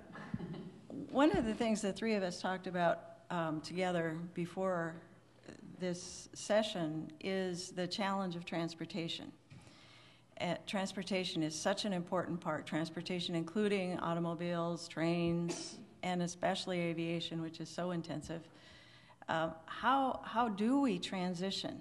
Probably to electric, but the challenge of transitioning is one that is daunting, to put it mildly. So I'd just like some opinions from the nuclear and the renewables. How do we do that? Well, it's coming past me, so I think we all touched on it a little bit. You did, I did a little bit. Some of our transportation, like BART and rail transportation, can be directly electrified. And if you're running these things all the time, that's a good application for nuclear power. France runs electric trains all over the country because they're 80% nuclear. But for everybody to drive around in their own vehicles, you need a portable power source. So it's either electric or hydrogen. So it's batteries or converting or generating hydrogen as an energy carrier. And those can be done from any primary source. The problem, or the challenge there, is doing it when that source is most cost effectively available. For a nuclear power plant, it's in the middle of the night. You want the plant to keep running full power, but the demand is down, so that's when you want to generate hydrogen or charge electric cars.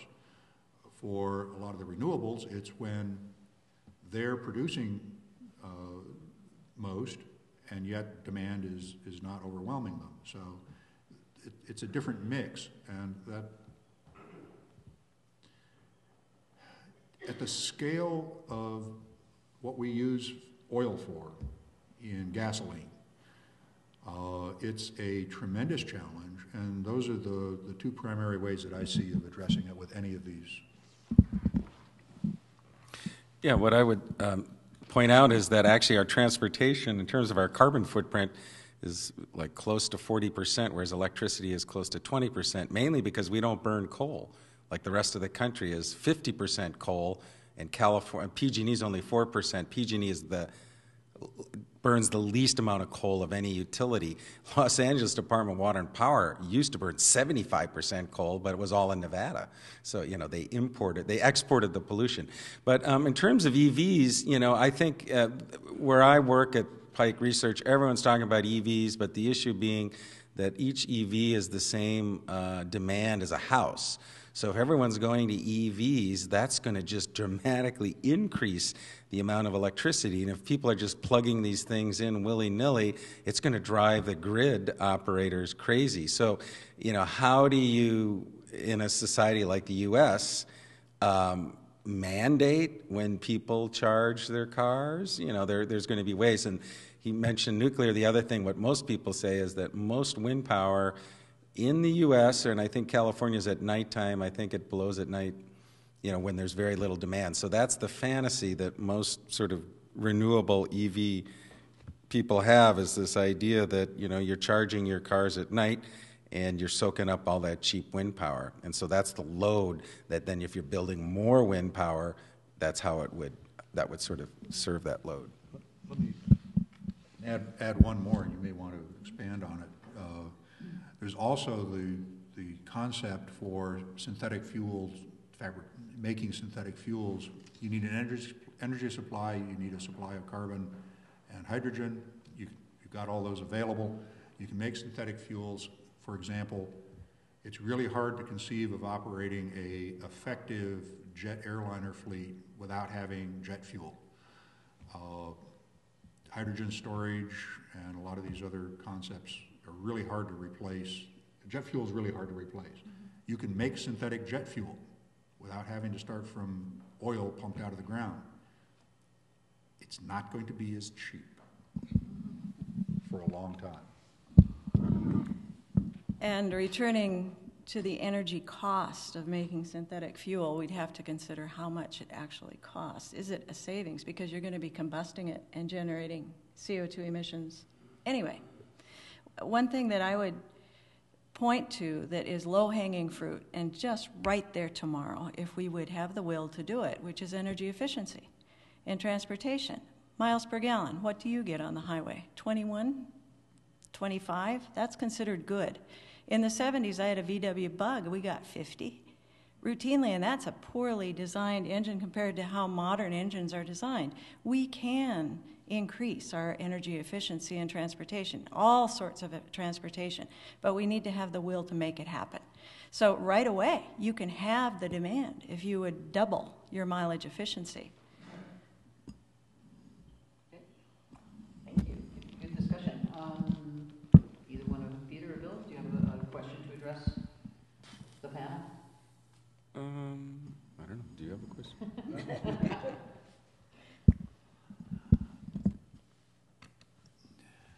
I think it's another one that we've already touched on here that a little bit, and that's supply diversity. There's no single simple answer to where should our energy come from in the future, because as you've heard here, each type of energy has its own characteristics, and different energy demands have their own characteristics. So there's no unique solution that optimizes that. And I mentioned France. 80% of their electricity is nuclear, but it's basically out of 2 different plant designs that they built over the last 30 years. If they have a common mode safety problem crop up in one of those plants, they lost half their grid while they fix it. They've also got the problem that they don't like to load follow. So in the middle of the night, their nuclear power plants push everything else off the grid all over Europe. But so that may be an example of going too far with a single supply. And just thoughts from the other people. I had mentioned a 1/3, 1/3, 1/3, which is sort of an interesting working target for the second half of this century between advanced fossil, renewables, and something like nuclear.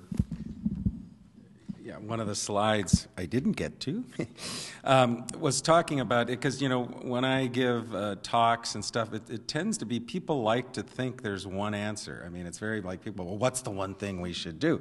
And there's a lot of solar advocates, you know, where it's all about solar.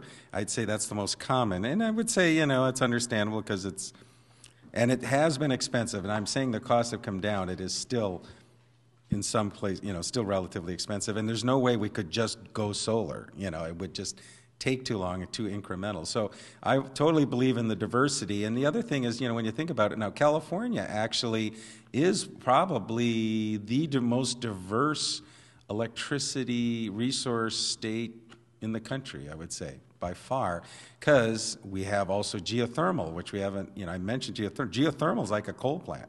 It runs 24/7. Biomass, biogas. Now, right here, I think you in Benicia, in terms of opportunities, biogas is a great opportunity because you're capturing waste that's, you know, methane that's just being vented in some cases. And so that's where a lot of local governments, that's one of the no-brainers is, you know, capture waste from your own facilities and generate power from that. So I think the key is diversity, and even within wind, there is small wind, medium-sized wind farms. I noticed in your write-up here, you're talking a lot about vertical access machines. That's another form of diversity, although I would have to say I think there's some over-promising on some of the vertical access machines. So, you know, you never want to put all of your eggs in one basket. It's the whole thing, like France with nuclear. What I've heard about France is now they're really going on a major renewable push because also they've had some droughts and they haven't had enough cooling water, and they used to sell excess nuclear and they haven't been able to. So they're now going to offshore wind. They're sort of behind the UK and Germany going, oh wow, well, we better get into this renewable things too. So they're also looking to diversify. I have another question.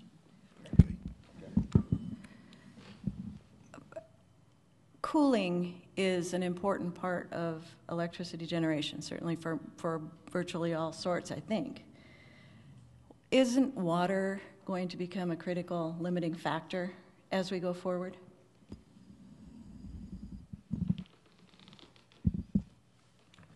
Yes. It doesn't. That one doesn't depend so much. Actually, you know, there's a lot more studies going on and awareness of the energy-water interface. Having to use water and use it in a way that it can be recovered and reused to the extent possible. And a lot's got to be done with that. But and I believe that energy production is the second largest consumer of water in the state of California behind agriculture, if I'm not mistaken. Yeah, when I was going through my different technologies and I mentioned concentrated solar power, if you recall, that's been one of the issues, is that a lot of concentrated solar power does use water, and they're usually sited in the desert. And so that's why there's been a move to solar PV, which uses no water. So, I mean, the technologies that don't are wind and solar PV. That's one advantage they have, is they generally don't need any cooling water. But the other issue in California is that there's a water regulation phasing out all of these fossil fuel plants that use something called once-through cooling. And it's going to take all kinds of generators offline, and I was just meeting with what's an entity called the California Independent System Operator. How's that for a bureaucratic term? But basically, they run the whole grid, and ironically enough, they're arguing we can't retire all these gas plants because we need them to help fill in the gaps when the renewables when the sun isn't shining and the wind isn't blowing, and until we get cost-effective battery storage and this idea I talked about demand response and all these nifty things that always take a little longer than you expect, they are arguing now that we can't just retire all these plants. We need to have like a diversified, phase-out, integrated program.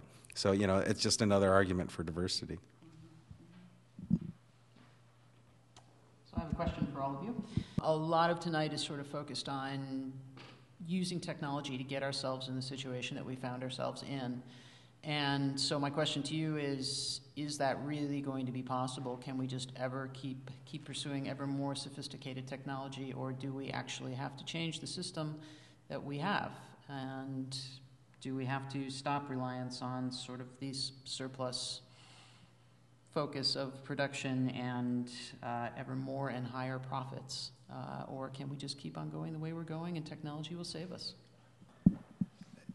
Yeah, when you look at the big picture on these things and you try and keep projecting out and what happens, and really I think the question you were asking is evolutionary change versus revolutionary change.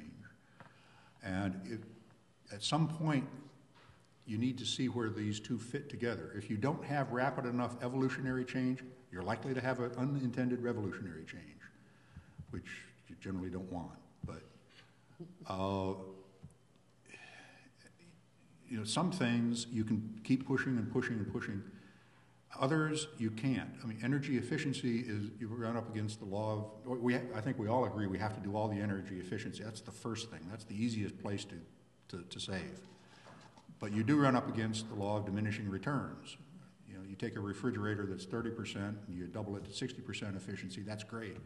And then you push it to 80 or 90%. You can't keep improving it indefinitely. It's the law of diminishing returns. Whereas some of these other technologies where you can keep pushing them further and further, as you point out, solar, we're not going to run out of fossil fuels. The question is, how are we going to use them most effectively? So the answer is some things you can continue to innovate your way through, and other things you're going to have to find a different way. Well said, Bill. Which ones? Yeah, he just said the trick is knowing which ones. We will have to change the way we're doing things. Technology alone can't save us with what we're up against. Technologies in the oil and gas business right now are incredibly sophisticated. We're very efficient in all sorts of ways. But the bottom line is we're burning a fossil fuel and we're emitting CO2. You can't get around that. So the only way that we're going to stop that is stop burning fossil fuels. And that is a huge change. 80% of our energy is fossil fuels. That means we have to change the way we're doing things. Now, there's lots of things that technology can do. Wonderful, wonderful advances in technology. MIT a couple of years ago announced the LEAF, that they figured out actually a catalytic system that can, at low temperature, break down water to hydrogen and oxygen, so that you can use that as a battery when your solar is at nighttime, when in a fuel cell, use the hydrogen in a fuel cell. Well, that's not close to being something that we can go out and buy at Target, but it is, those kinds of things are happening all the time. So yeah, it's a combination of both, but you can't get around technology. We cannot continue to burn fossil fuels and the way we're living right now. We just can't. So I would say, yes, it's a combination of both, and it's a combination of all. Everything is going to have to be put to this because it's such an enormous problem. We need to use all the sources of energy and all the ideas we have to even have a hope of denting this.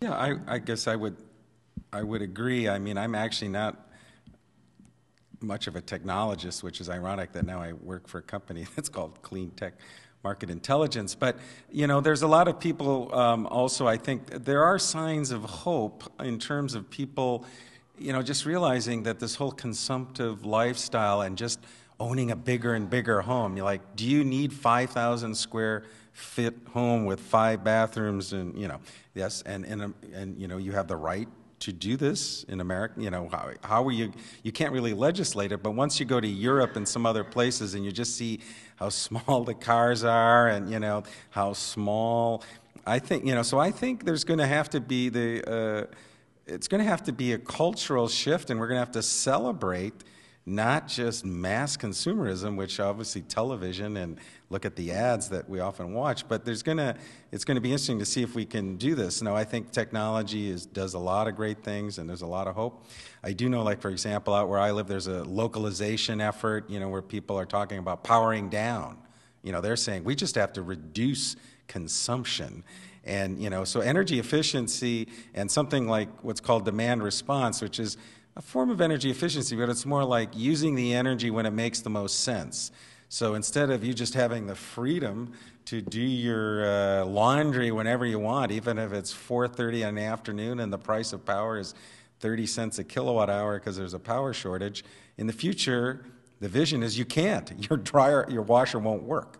You know, it will say, nope, sorry, cost. And so that's this idea of shifting, being more smart, you know, and that's where this whole idea of a smart grid. Now, I'm sort of skeptical. I think also some of the problem is, and I'm guilty of it, that we overhype certain solutions and then people get disappointed and then they give up. You know, so the whole idea is you've got to be practical, you've got to be diverse, and I think it's going to be a combination of both. I mean, it's not going to be easy. And we've got just a few more questions sitting here on the table from you in the audience, and if you've got any more that you want to add to this pile, please bring them up. And we're heavy on the nuclear, not surprisingly. So I'll try and space them out as best I can. We'll start with the nuclear. Since nuclear plants require large capital and many resources, as well as a lot of square footage, do you see nuclear deployed on a smaller scale in the future? More but smaller plants, technology making things smaller? Actually, that's one of the areas that just came from meetings on.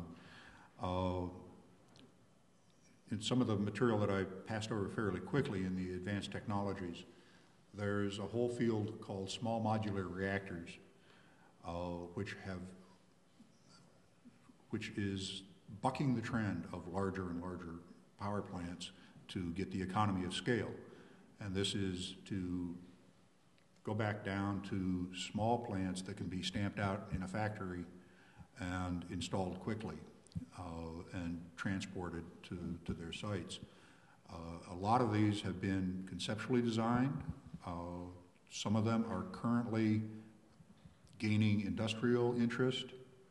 These are they're nuclear reactors that are much smaller in power output and physical size, and they have advanced safety characteristics. Most of them, a lot of them don't even have pumping systems. They're just naturally circulation cooled. And they will load follow some of them by themselves. You just keep your hands off the controls and it'll take care of itself. We aren't building any of these right now, but in the 2012 budget, there was the first installment of $67 million for the government to work in a 50-50 partnership with several industrial consortia who have these concepts, have been brought to a design level that they're ready to go to the NRC for review. And it's about a 3 to 5 year process that because it's mostly small companies that are proposing these and now teaming up with big industrial companies that could actually build them. And these, most of them are energy generating. Some of them are actually process heat for industry. 30 megawatts, 60 megawatts, 200 megawatts, and they could go into small markets. They have, one of the issues is, can they go into can you actually design them so they don't have to have a large safety exclusion zone, things like that. So there's these concepts. We'll have to wait and see if they come to fruition. How does tidal energy affect marine life? And I guess I add my own to that, looking at the turbine underwater, how doesn't that get gummed up by algae and whatever that passes its way? Well, that is one of the concerns about tidal power. That's why some people think wave power first of all, like I said earlier, there's a lot more of a wave resource available in the world, like tidal power, and that was one of the slides I didn't get to. I think there's like, I'd say less than 10 sites in the world that are considered prime tidal sites. Whereas wave, there's just, like I said, the coastline of San Luis Obispo all the way up to Washington. And Alaska has both tidal and wave. In fact, 95% of the U.S. tidal resource is Alaska, but think about it, it's right by the pole. You probably have, a tidal swing of 100 feet. So the main issue with tidal is you are putting usually turbine-like structures underwater. Now, there are designs, I've seen some that actually do not look like turbines. So that's why people are designing them with those issues in mind. Now, the other thing about wave is most wave resources float on the surface, so there's no spinning blades and anything. That's why there's a lot of people who think wave. But, the reason that tidal is more attractive to other people is tidal is more cost-effective because the energy is more concentrated in a tidal stream than on the surface with a wave, so it's a trade-off. And so I think you're only, the turbines that they've installed, like the one I mentioned, this picture I showed you, which is installed, I have not heard yet about major environmental issues, but they're actually building out one project in a river in New York City up to 10 megawatts this year.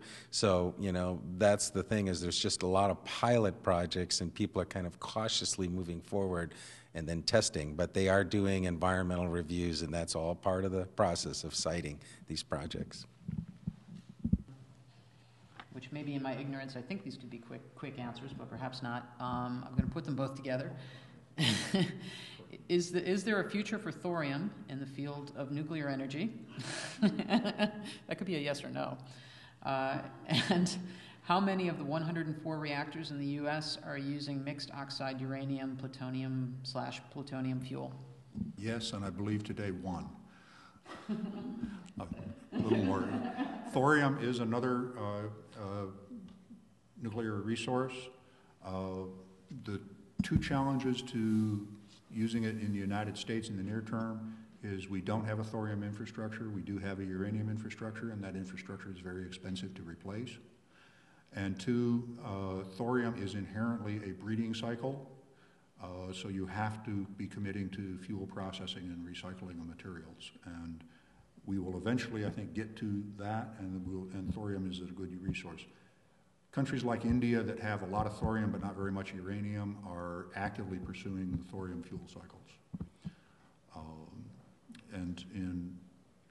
For the MOX question, the only mixed oxide, that's where you have put plutonium in with the fuel, the uranium fuel, which is used in many countries. The only place where it's being used in the United States is a test bed for disposal of excess weapons plutonium as part of the U.S. and Russia building down their weapons. What do you do with the plutonium? Well, one thing is you put it into a reactor and make energy out of it. And there's a government industry partnership to do that. I was just going to add one thing about thorium. A colleague of mine at Pike Research wrote a book all about thorium reactors, which is about to come out. I don't know the title of the book, but his name is Richard Martin. And the book has been turned in, and it is going to be published this year. Going back to renewables, what is the state of the industry with regard to batteries and storage, and could renewables ever really provide a base load? Well, that's a good question. That's actually something I'm looking at right now. My next report is on the topic of smart grid integration of renewables, and part of that is about storage. So the issue with storage right now is there's so many kinds of storage that we try to lump it all in one box and say, most people go, oh, storage, well, that'll be great, but it's too expensive. That's kind of the knee-jerk reaction. But there are places where storage is being installed right now. There's all kinds of storage. Pumped hydro storage has been used for decades for wind power in the Pacific Northwest. So there's large-scale storage like that, which would go over several hours. Then there's something called a flywheel, which actually just stores energy for a couple minutes. And that becomes very useful, like in remote power systems. For example, I mentioned earlier lithium ions. And so I think their storage is definitely going to play a role, but it's also oversimplified. Like often people say, oh, well, it's all variable. We're going to need so much storage. But in Texas right now, over half of their power at night comes from wind power, and they have one storage system in all of Texas, and they plan on basically generating half to two-thirds of all of Texas' electricity at night without storage. So what they do in Texas, they just build more and more transmission lines, because right now the issue with storage is no one can figure out how to compare storage because it's so unique. It's not a power generator, so it has different metrics. So the main issue right now is storage can't compete with other alternatives like a gas-fired turbine. Storage can do some of the same things a gas-fired turbine, but right now we don't have a regulatory process that can put them on an equal comparison because storage is so unique. So that's the main challenge with it right now. First one is a yes or no. Please answer yes or no. Is there any possibility of a failure of the storage system at Yucca Mountain? Anything's possible. Almost any, yeah. Is that it? Yes or no? It'd have to be yes. There's a low probability that almost anything can fail. But, and have there ever been any studies on life expectancy and health history of workers at nuclear plants? And if so, what have been the results? only seen a few of them. Typically, the workers at the nuclear power plants are healthier and have longer lives than comparative cohorts of industrial workers nearby, probably because they have active health plans at the plants, monitoring, and they're paid pretty well. In calculating environmental costs, how does the industry consider the risk posed to rivers that are located nearby or that you're using? Yeah. Actually, I've got a report in my briefcase that we were just working over on the environmental impacts on nuclear, and the primary problem for rivers where you put a nuclear power plant is the thermal plume. Because of the several steps of isolation between the reactor and the ultimate cooling system, there's no radioactive transmission into the ultimate cooling system, but you do dump heat. But if you replaced it with a coal plant, you'd be dumping the same amount of heat. So the primary impacts of radiological and environment impact from nuclear are at the front end. They're in the mining and milling of the uranium resources. That's where most of the public health effects come from, is in uranium mining, by far. Last question of the evening. Is there ever going to be a fusion reactor? You know, all my hotbeds. I spent the first part of my career in fusion, and I've also worked on fusion-fission hybrids. Well, since I've worked in fusion, don't tell my boss. Fusion is the energy source of the future, and it always will be. That's the famous quote. But on a more serious side, it is getting closer. It's been a very long time coming. There's a very large magnetic confinement system being built in Europe, where the U.S. is investing along with other countries. It's going to cost, depends on who you ask, $20 billion to see if we can actually make it work. And down at Lawrence Livermore Lab, we have another approach. It's the inertial confinement fusion, which we're trying to reach ignition on this year, which will be a milestone that's been 30 years in the making if we do it. Then we have to figure out how to make an engineering plant out of it. And I have worked in fusion, and it's got tremendous potential, tremendous energy resource potential. I don't see any way it's going to be cheap.